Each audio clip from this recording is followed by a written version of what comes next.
And thank you everyone for allowing me to be here. It's a great question, and I know for all of us, it comes up all the time as we're advising our clients because they're trying to grow. They need money for different things, though. That's a longer comment we can make there.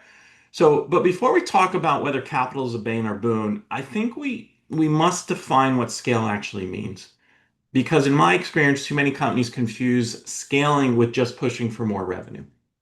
And that's kind of the conversation you have in your pitch. We just were on a whole pitch thing with the VCs and all that.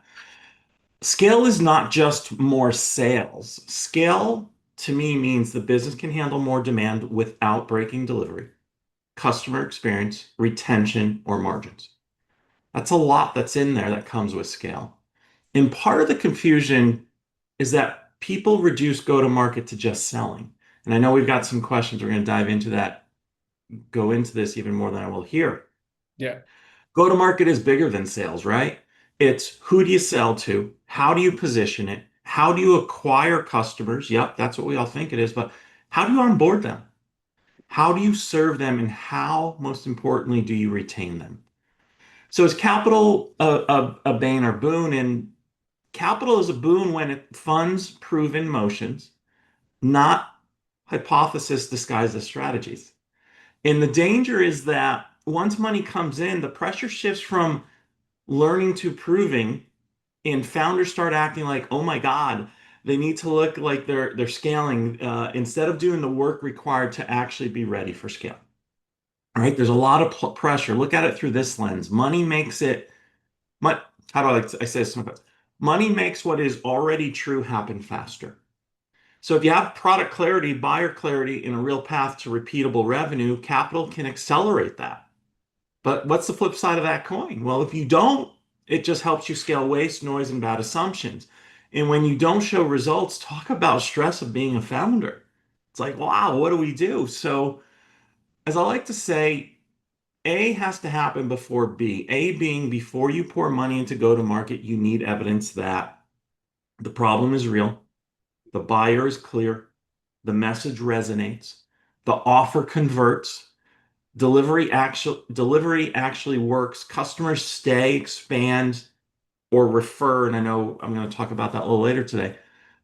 And also, do you actually know your ICP on an intimate level? This is something I work with my clients a lot. Do we actually know who wants our product or our service? And is your current go-to-market engine working? Have you proven you know how to get interest, convert to sales, and retain growth for each client and customer? And as specific, I said go-to-market engine. It's an engine we have to build. And now, what happens when we scale too fast, though? We get all this money, it's rocket fuel on, is it a controlled burn or an out of control forest fire? And the market punishes premature scaling in quiet ways first, in my opinion. It's longer sales cycles, poor conversion, messy onboarding, churn, founders being dragged into every deal, team confusion, and inconsistent customer outcomes. And again, that leads to one of the things I just said, churn. And churn is not a good thing. So those are not random operating issues. They're signals that we really need to look at before we decide to scale and go get money. So I want to finish it with this. The real question is not, do we raise money and scale? The real question is, have we earned the right to pour fuel on this business yet? Okay, that's great, Scott. Is there any specific levers or any system which you know of? I'm just asking the entire panel, which can probably say that, yeah, you're ready, go for it to scale, Yeah. or No, it's great. It's data. I talk with my hands a lot, as you can all see, but I'm actually a data geek at heart. And we've got to read the data. Again, are we consistently moving through our sales funnel? What are our conversion rates versus what we want? Are we adding to the pipeline? And the biggest one of all for scale, if there's only one you look at, is what's your retention rate? Hmm. Because if you're not keeping your clients, you're not ready to add another 10, 20, 2,000 clients to what you're doing because you can't keep the ones you have. Yep. Okay. Can I step in, Shiv, Yeah, if you please, don't please, mind, and please, add to what please. Scott's saying, right? Scott, first and foremost, genuinely love the line, scaling does not mean more sales, right? Brilliant. I think that actually sets the tone for what we need to talk about today, right? Uh, and that actually also gives the insight into what needs to be reflected when you're getting funding. Is capital a boon or a bane? Are we scaling? Are we growing? What is growth? Is growth more net new logos? Is growth new markets? Is growth new retaining existing customers? Is growth ability to deliver service, maintain existing customers or potential? What does growth? Each one has to answer that question for themselves, right? First and foremost, what does growth signify for them? Unfortunately, and I'm going to come back to the platform and the forum where we are on, right? The whole startup ecosystem, the funding perspective that has come through has skewed what growth actually is meant by people, right? The money flows in. Now you're not building to scale, you're scaling to impress your investor 9 out of 10 times, right? And then, of course, where do you use? I mean, there was a very nice. I mean, it's on a fun note. I mean, I'm not talking about the gentleman by default, but got funded so well that he went out, bought 5 apartments, 3, 4 cars, or something. It happened to a founder in India, right? And then they got figured out that okay, money's not being used on actual spend, and money is being used by the founder because money's there. Now, what do I do with that money? Okay, let me spend it, kind of a scenario. But when you look at the flip side of that whole thing, the pressure to deliver, the pressure to impress that investor becomes so much that incorrect decisions are taken. New markets are entered before they're ready for those markets. New customers acquired before being ready to service those kind of customers, right? So it's a chicken and an egg story. Of course, do you need the funding? Yes, you need the funding, but are you ready? So the query would not be to what is correct scale or growth. Query would be to the investor community also at times, saying, why are you investing? I mean, why is he out for another round? Have you asked? In fact, I was asked this question by an investor recently, saying, okay, we were talking about a particular startup. They've just raised. Why is he out for another round? Why is he trying to top up right now? What has he done with the money that he's just raised? Brilliant question, right? And suddenly you start looking at it. Okay, yeah, you actually got the money, right? What did he do with it? Where is it being spent before you come in and ask for more money? So, I mean, founders I found are perpetually, out saying I'm always looking to raise, but yeah, should they get it is the question also. Yeah, great point, Nehul. In fact, one of the statement that keeps going around is, are we selling to customers or we are buying customers? In this scenario, right? What do you talk about all the time? You have the money, you don't know what to do. You end up buying customers rather than selling to customers. So great perspectives. Now let's go to the next area. This goes to Ani. Hi, Ani. Hi. So generally founders think that they know their products well, and of course they do. Nobody else are so close to the product. And they also think that they know the GTM, right? And they get it reduced to sales, like what, already we heard this statement a couple of times. How does this help? One end, yes, the founder has to be committed. He has to take the product to the market. He has to be passionate about doing it. But is it really helping or troubling the business? Thanks, Shiv. And it was amazing listening to both Scott and Nehul. And I'm just going to build on that. Because when founders say that we got, go to market covered, I love this line because that's where I make most of my money because they really don't. Because what they really mean is we got a list of names on a spreadsheet. We got like a sales pipeline. Now, all of that works until it doesn't. So what really happens, and I'm talking of, I'm more into cross-border sale, UK and Europe. Reducing go-to-market sales is like you enter a new country. I'm come from the cinema world as well. So let me see, you try to begin with the last scene, and that's it. Before that, it's all black screen. You can't enter with the closing script, with no understanding of what is before. And what is before is all the cause, the context, the content, and the required cosmetics to fit to the local audience. If you have no understanding of that, you cannot just begin with closing script. That's the mistake that happens. And sometimes it can work. It sort of gives you some kind of, enthusiastic success if you have early wins. But in the long term, it doesn't work. So where does it trouble organizations? I think I'll pick three areas. One is a great mispositioning. So you may be known in your existing market where you have tested success, but if you are entering international market, you are entering a new geography. If you're not positioning yourself correctly, then you are trying to sell the right product with a wrong language. And I just don't mean metaphorically, I also mean literally. I have seen founders who are exceptionally talented make big mistakes on a platform they shouldn't just because they got the language wrong, both metaphorically and literally.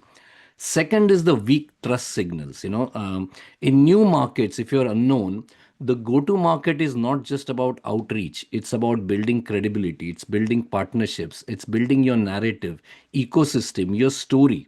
Sales cannot manufacture your story.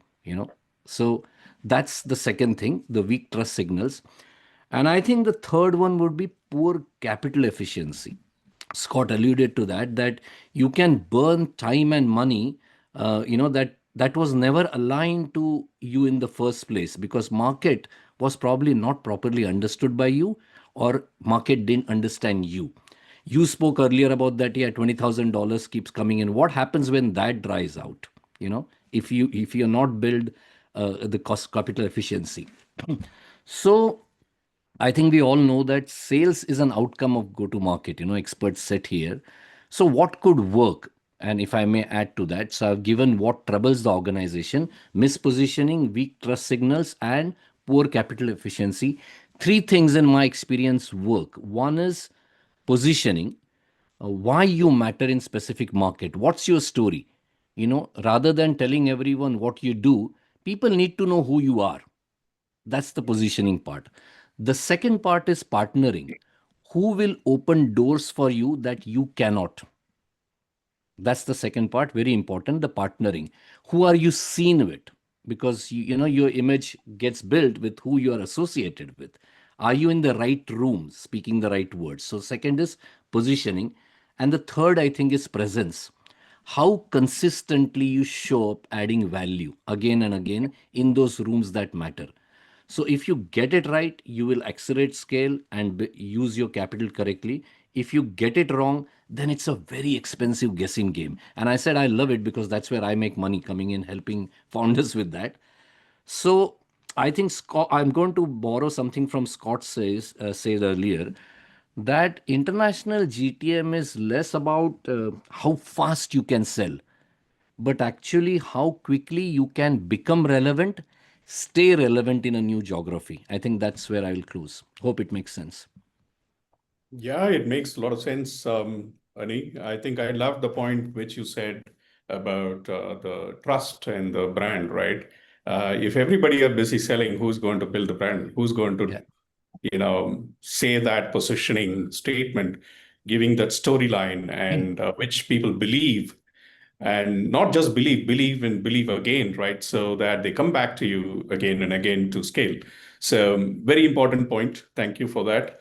And anyone else wants to add a little more to this? So and I actually would love to hear from Brian and Santosh because I'm sure they got stellar insight to give on this one. But I'll just add one perspective here, right? Because it's been something I've been trying to get people to correct for the last 9 years, I would call it, right? Since we started Enabler One 9 years ago, right? We're as a GTM advisory firm, we operate across EMEA and APAC, and we work with so many founders who come our way, and we speak to so many CROs, CBOs, CSOs, all the new titles that keep on coming in these organizations these days, right? And when you ask them, what is GTM? Everybody wants to come and talk about GTM, right? The topic we converse is GTM is reduced to sales. What is GTM actually? What do you mean when you say GTM? 9 out of 10 times people come and start talking about marketing initiatives. So that means GTM is marketing. Here we're talking about GTM being reduced to sales. So GTM is sales, right? And I'm like, well, anything that you're doing to go to market is GTM, right? Whether you're doing direct sales, you're putting a team of telecallers, that's part of something to do, GTM. You're building a partner ecosystem, GTM. You're building a brand equity, getting that messaging out, GTM. Everything is GTM. It's not structured or limited to one practice or one, principle. So when you say GTM, what are you defining within your organization? And before we even talk about stepping into a new market, have you defined that in your home market first properly, right? Because if you've not done that there, you're bound to fail when you go up, when you go into a different geography, right? And as Annie very rightly, I love the trust signal perspective, right? I mean, I'm getting good jargons from you guys today, folks. So I'm really very happy. I'm jotting those things down, right? Okay, But Nehul, that's what that's I'm an saying. important But point. Brian and Santosh, yeah. That's an important point. I just wanted to ask you a further question. If you can't solve it in your home ground, you can't solve it outside. That's what you're saying. But there's a host of startups who build products primarily for the US market. They are not in the US. Then Okay, what will that's you their advise home them? market. For them, that's the home market. I'm saying wherever your market to sell is, Mhm, you're building in India to sell in the US. Fair mhm, enough. Then mhm. are you only selling in the US first? Have you done that effectively Okay, before so you you are tell saying me that your I'm built primary in market. India? Yeah, Okay, because otherwise you come and tell me I'm built in India. US is my primary market, but I've got one customer in Thailand, one in Singapore, one in Sri Lanka, one in UAE. Why? Because I was there on holiday, I went and sold. Or I have a friend who's working somewhere there and he helped me sell. But not that's bad not at your all. primary market, right? So for me, your primary market, are you doing what you're supposed to be doing Understood, then? understood, understood. Since you used the home market, I didn't want people to carry some wrong message. Yeah, Okay. thank you for that. I appreciate that. Good. I think Brian and Santosh, two other good Yeah, experts on I'm the. I'm inviting Brian just now. Yeah. Brian, what is that one thing businesses consistently underestimate when entering into a new market or region, right? Entry into a new market or a region is always a challenge, right? Yes. What is that one thing everybody is doing wrong? Thank you for inviting me on this panel. The topics that has been talked about and the comments from Scott and Anil are set waging this to what we are going to be addressing right now. Too many companies and leaders, especially the principal product owners, they treat a lot of market as one uniform block. I think, Ani, you mentioned that. And applying the copy and paste. So it doesn't work that way because each nation has its own language, uniqueness, right? Culture, consumer habits. We're talking about infrastructure issues. What's in Thailand and like what one of the presenters earlier, I was very glad to hear that he talked about the Philippines being different and in Singapore and Malaysia and Indonesia. So I'm familiar with Asian countries and including Japan, and I worked through these countries, and within the countries there are even urban and rural divides that create the entire different operating environments. So I guess to summarize the point, if there's only one single issue is they didn't plan for the cost of customer acquisitions because they haven't broken it up on the different countries.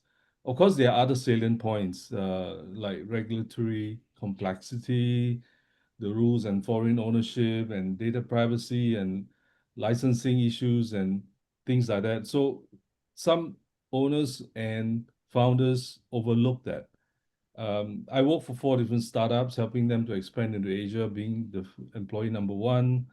And I face all these different kinds of issues, expectations with the founders. Some of them want to become a unicorn in 2 years. So I think it is really creating the trust with the local people.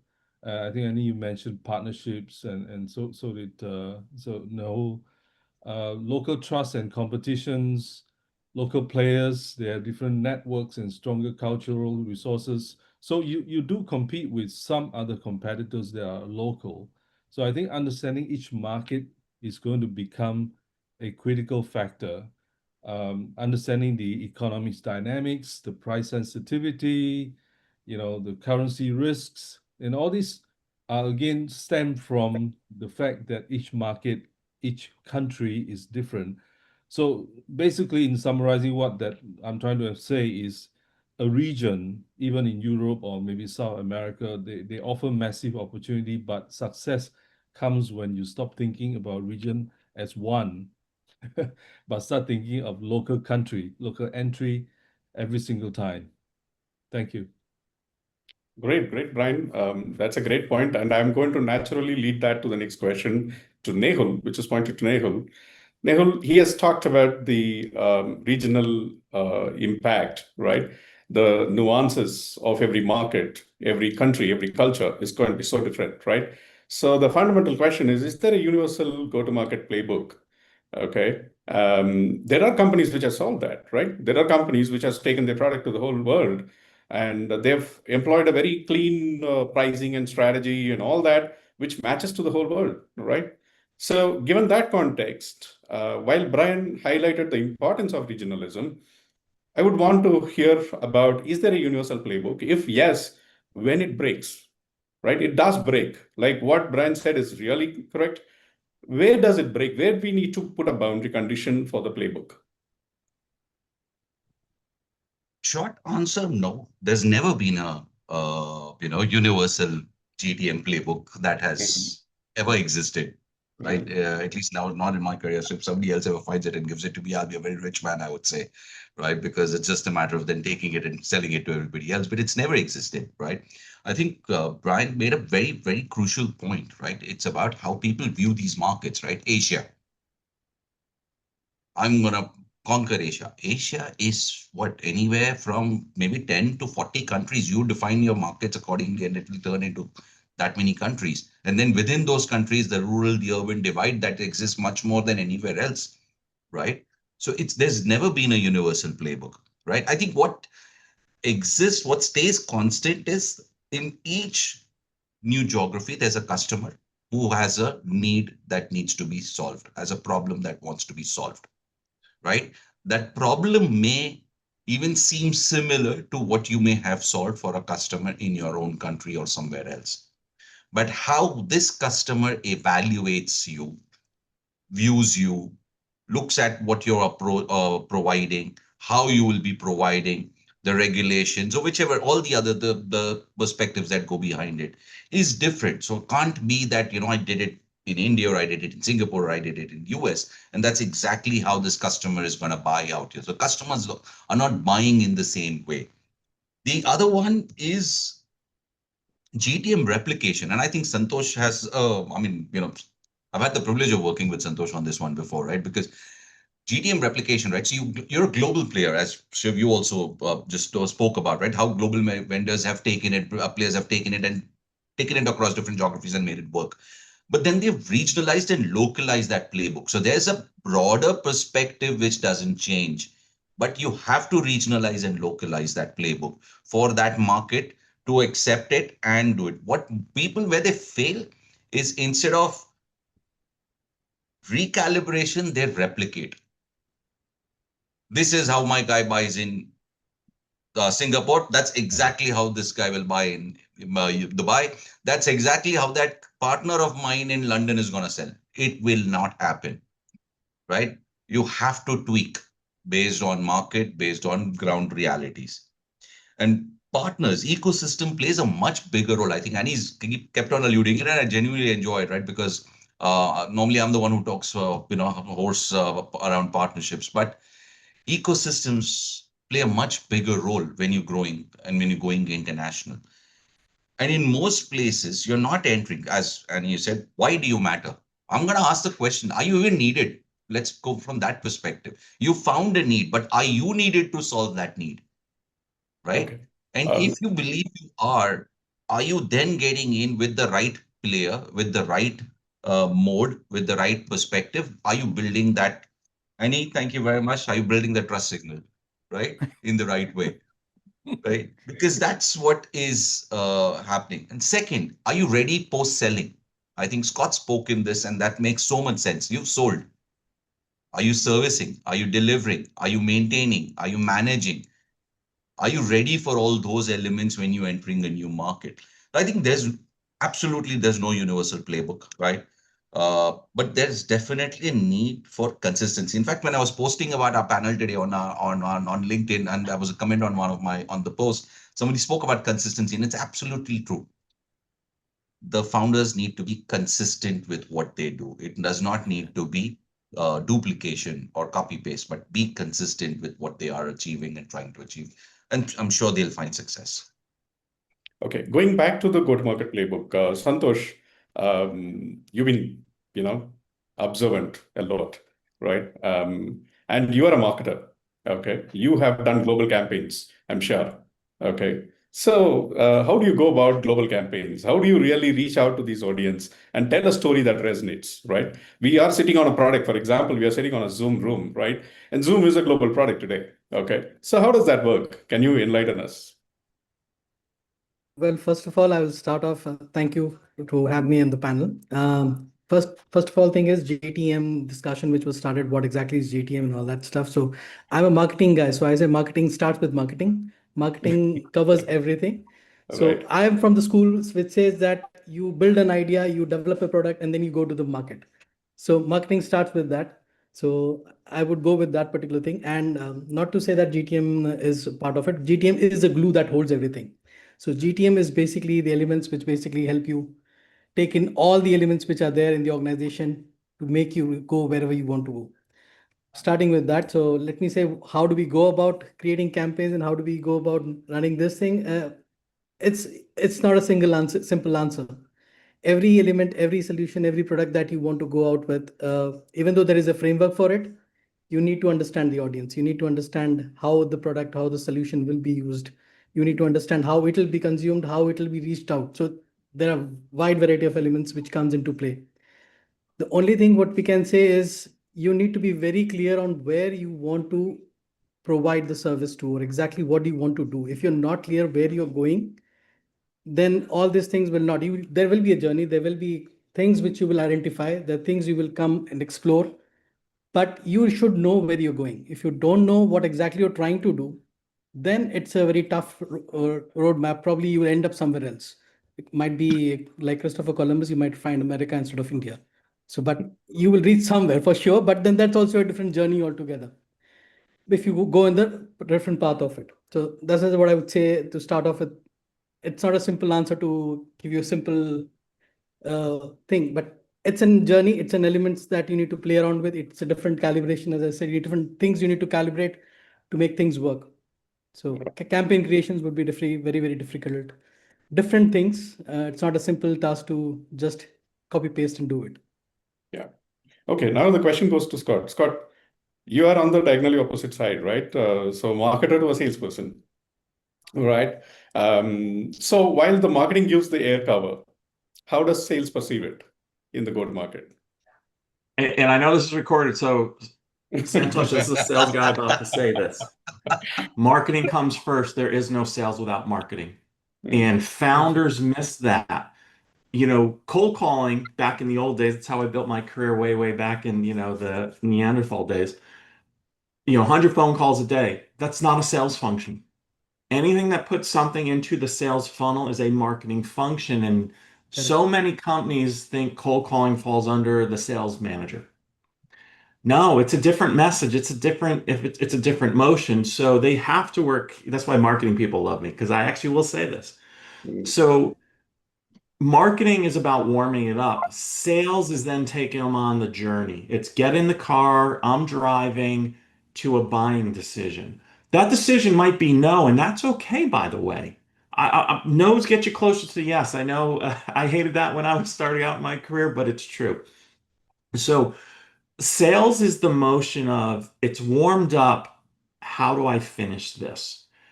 We've got to understand sales and marketing. We've got to have this. We've got to build talk tracks together. And here's also where I think sales and marketing in many organizations don't work. Marketing creates a story without any sales input, and vice versa. Again, the perfect marriage is they work together on messaging from the moment we reach out to a prospect to the moment we get them to sign a contract. And when we can work that way and understand there's different skill sets, there's different pieces to that, marketing has a little bit of the easier part. I will say this though, for my salespeople, especially today, people know that they want to go buy a software, service, a product. Marketing has to now today versus 5 years ago make sure you're easy to be found when someone's looking. Sales then has to get them to say yes. How do we get them? Saying yes is an emotional decision, right? Think about a couple of things. I've got to, if I'm, I'm the CTO, I've got to go to the CEO and say, we should go spend millions of dollars on this software because it's better for the company. If I'm going to put my butt on the line, my job's on the line. Back in the old days, especially now, so many new products and technology out there, right? Way outdating myself. Back in the old day, at least in the US, you say you don't get fired for buying IBM. Everyone, I mean, how many amazing technologies are we seeing this week in this event? Sales has to take that warm lead and convince them it's safe. And when you can do that, you have success. Great. Okay, so we have people across the globe now, right? So we have people from UK. Annie, you're from UK. We have people from Singapore, right? The Asian side. We have from Americas, the Middle East, and India, right? Are you getting salespeople, guys? So this is a question which definitely the startups who are sitting in the audience side will be thinking. These guys are talking a lot, but am I getting good salespeople today? How's your region faring?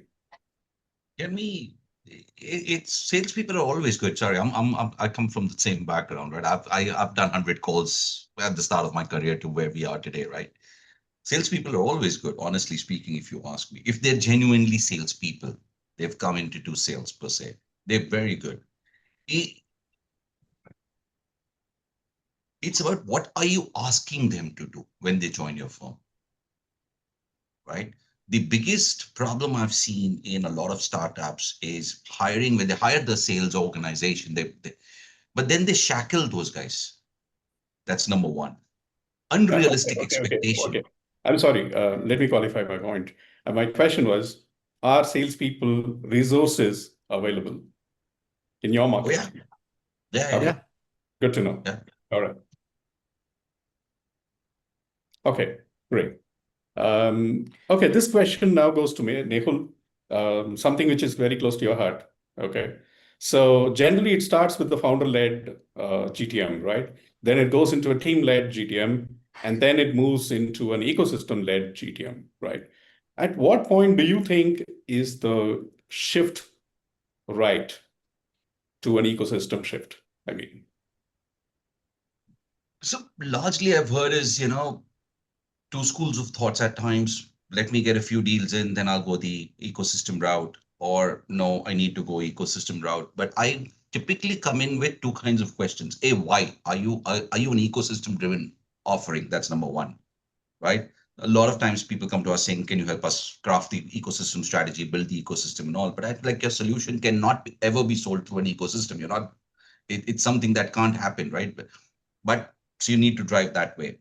The second is, what does ecosystem stand for a lot of people, right? We've largely traditionally from the revenue perspective, we're talking about the channel partners, resellers, traders, your distributors, or whatever the route to dealers and whatever the route to markets are, right? But today that thing has changed. We've got marketplaces, right? We've got MSSPs or MSPs if you're on the technology side. You've got franchise players. You've got co-sell partners, you've got technology alliance partners, you've got, the whole ecosystem perspective has changed. So for me, it actually shift becomes when there is a constraint, right? So do you need an ecosystem partner on day one? Let's say I was talking to somebody at another event today morning, and they had a solution around collections it's a fintech collections. Can you work on a standalone basis? No. You're a collection module provider, which means you need to plug into a lending management platform, core banking platform, or whichever other platform that is required, or a card management platform, which means you need an ecosystem from day one. It's about identifying what you need for your product to be sold, creating those co-sell scenarios. You mean the role of the partner? Because it does not necessarily mean someone who's taking my in this particular example, collection module and taking me directly into a particular financial service organization and helping me sell that module. Why? If you've plugged in or bundled, embedded into a larger lending management platform, then it's already going by default, right? It's an easy sell happening through a co-sell model. But it's about you, have you visualized it that way? And they hadn't, they were like, no, we've not really partnered that one. I'm like, why aren't you? You should be partnering up. That's the easiest route to market, right? Um, the the mistake is trying to, again, the other side of the mistake is trying to build everything from day one, right? I have tech alliance, co-sell, resell, distribution, everything on day one. But do you need them? Which means if you're not engaging them, right, then you're not gonna, they're not gonna remain with you after a point, right? Because they'll move on. An ecosystem partner's business is to make money for themselves, not for you. That's something where everyone needs to always understand, right? It's their business to be profitable for themselves, not to make you profitable. It's your job to ensure they are profitable selling your offering or partnering up with you. That's what you need to focus on. That are you making them profitable if they work with you? Then by default, they'll never leave your hand, right? But if you're not focused on that, that's where the disconnect happens, right? Another point is, are you selling to them or through them, or again going with them, right? Which is where the whole joint profitability perspective comes into play. I'll make you profitable, hence let's grow together. You make money when you're reselling or you're bundling or embedding my tech piece along with whatever you're giving to your customer base, right? If you don't make money, no point in this whole thing, because it never works, right? You'll do one deal because you may have a relationship with someone, but that's about it. You're not going to entertain deal number 2, deal number 3, where you're not making money together, right? And finally, it's not about how many partners you have. We had this client who had over 100 partners, right? And when we did an audit and we brought them into the new program that we had built, we actually only moved 4 partners into the new system. It's not about how many partners. Are you engaging them? Are you enabling them? Are you working with them? Right? Just That's a because great. you have 100 partners cannot be a $1 billion firm. Never happens. Right? Or you get to a partner today and tomorrow morning $10 million revenue or pipeline, again, doesn't happen. Work with that partner ecosystem. And that's the best way to build it forward. Yeah. Great, Nehul. So I have a follow-up question to both Santosh and Scott and Annie. How do you see through channel marketing coming through, right? So the principal company is doing marketing, the principal company is doing selling, and how does this through channel marketing and through channel sales happens? So how does it work? As a marketing firm, you helping the partners to get enabled for marketing. That's number one. Number two, how do you work? How does your channel sales team work with the sellers in the partner ecosystem to ensure that the pipeline gets developed and the conversions are happening? Santosh, you can start.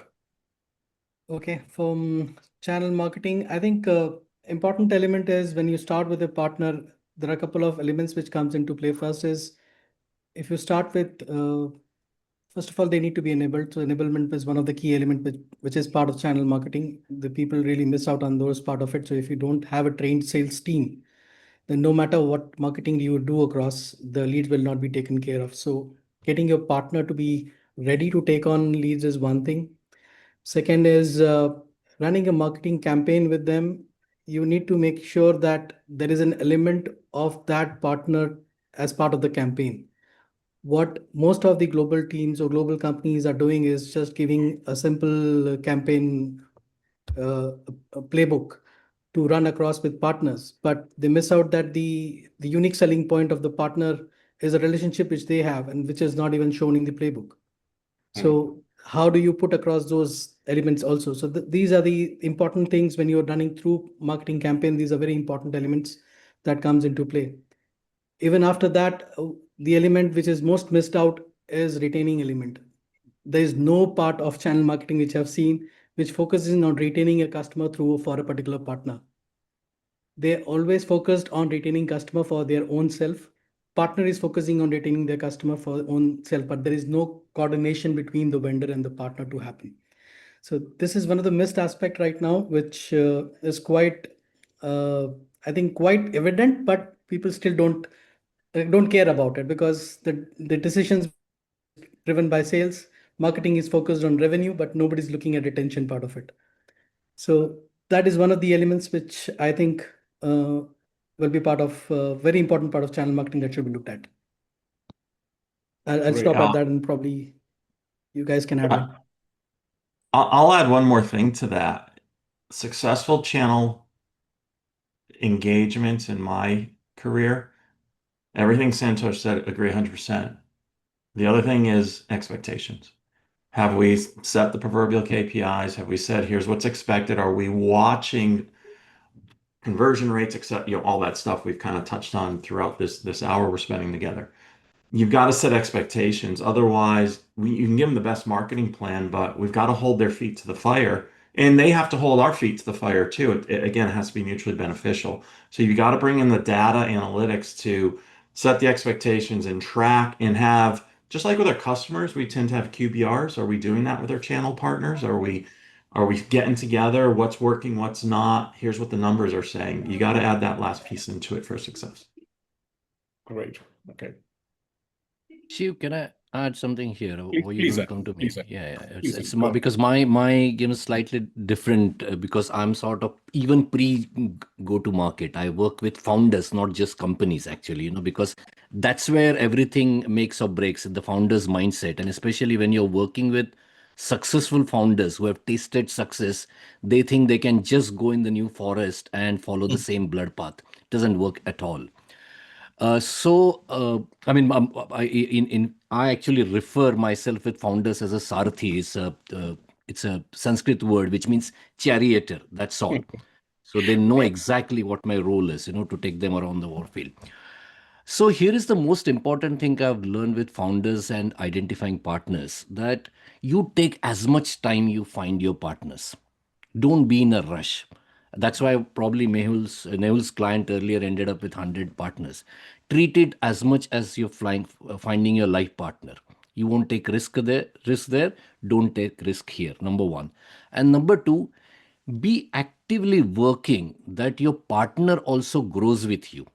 If your partner does not grow with you, then he or she has become your vendor. You don't want vendors. You want partners. There's a reason why that word is used. People actually don't stay true to that word. They call somebody a partner, but their behaviors are more like dealing with a vendor. No, your partners will sometimes succeed, they will fail. Be with them in their success, be with them in their failures also. The third, all of this game is game of patience. People underestimate this. It may sound very philosophical and the Gyan Baba thing, but whenever you are entering a new market, identifying partners, patience is not a necessity. It's a strategy. If you correct that in your head, that patience is not necessity, it's strategy, then you can build good channel partners who not only survive with you during bad days, but thrive with you in good days. I think those my 2 cents, 3 cents, if I may say. And you reminded me of an article I'd written a while ago called The 3 Ps of Channel. One of the topic parts of it was patience, right? You got to have patience and perseverance, right? Two Yeah. biggest things which people miss out on, right? Yeah. And I would conclude it as a different way, right? Are you transactional with your partner? Or are you strategically engaging with them? Because if you are transactional with your partner, then you're only bothered, did I get an opportunity? Did I get a lead? I'm giving him 20%, so he should be happy, right? Rather than saying, no, let's roll up, let's go to market together, right? That's where the whole working part, coming together part comes into play. Is it a strategic engagement and especially for founders, right? Because we come across so many players. A lot of startups come our way and they say, oh, yeah, I want 30 partners, 40 partners. I said, do you have a partner program? No, we have an agreement. So what's an agreement? 20% discount here, 15% there, 10% there. I said, oh, with the discounting is not standardized. I said, but that's fine. That's the margin that comes at the end. I said, what's the journey going to be for a partner working with you? Right? That is Makes the sense. most critical piece. I think you've hit it right on the head on that front, right? That yeah, I like Sarthi. I'm getting so many good words today. right? I think I'm the biggest gainer right now. Copyright on that. So you have I'll just like Darcy. to Copy I'll paste. just like That's to what add my one more mentor said. point. Just like to add one more point to Ani's point here is Please. when he said you need to find partners, right? It was it's pretty right, because what happens is every founder, every new company that is start off normally has 15 to 5 to 10 key partners who have remained with them for 15-20 years. Only then they grow. So Yeah. if you don't get that right, Fully agree. obviously, and that happens only at personal level. It does not happen at company level. So you can't say that you're going to have partner with this particular company. It's basically you're partnering with that person who is running that company, or maybe a stakeholder, quite an important stakeholder in the company that is running it. So personal connections is really important, and personal affinity that comes into play really drives the entire ball game for the founder right now. Gotcha. All right, so I think it is time for summarizing, folks. I think we discussed about what is GTM in the first place, right? So yeah, GTM is often misquoted, jargon. Many times we think a part of it makes it full, so which is not true. Go-to-market has to be looked at it in its, not in isolation, but in its in a holistic fashion. So we discussed multiple things about, selling to marketing to partnerships, which are the, three important engines for, taking a product to market. And I want to add one additional final point here, which is the way, I'm a linguist. Okay, I'll always get very passionate about the way words are formed and phrases are formed. Think about it. We say product investment, but we say go-to-market spend. There is a problem in that, okay? We see go-to-market as a spend. We don't see it as an investment. That's the foundational error out there, okay? I keep consulting a lot of companies. I go to these companies and say, oh, you know what? I've got a great product. Okay, great. So the product will sell by itself. That's a fundamental first step, right? I have a great product, it will sell by itself. Number two, how much time and energy you have spent on creating the product? Oh, you know what? I've got a team of 50 people working around the year, last one whole year, and we have done a lot of activities. Like what Santosh said in his points. Is marketing involved in identifying the need? Do you know who is your ICP? Do you know whom you're building that particular product? Marketing is not invited into the room till the product is ready, right? Fundamental flaw, okay? And once the product is ready, you're called in and said, hey, you know what, GTM experts, take this to the market in the next couple of weeks. The irony, right? So you are spending 1 year for developing a product, and you want the go-to-market miracle to happen within like 2 to 3 weeks. Stupidity, right? It is stupidity. Many times, this is how the mindsets are. People create great products, no doubts about it. But the products fail primarily because they see go-to-market as a spend. They see go-to-market as an activity that starts after the product, which kind of, spoils the entire, business.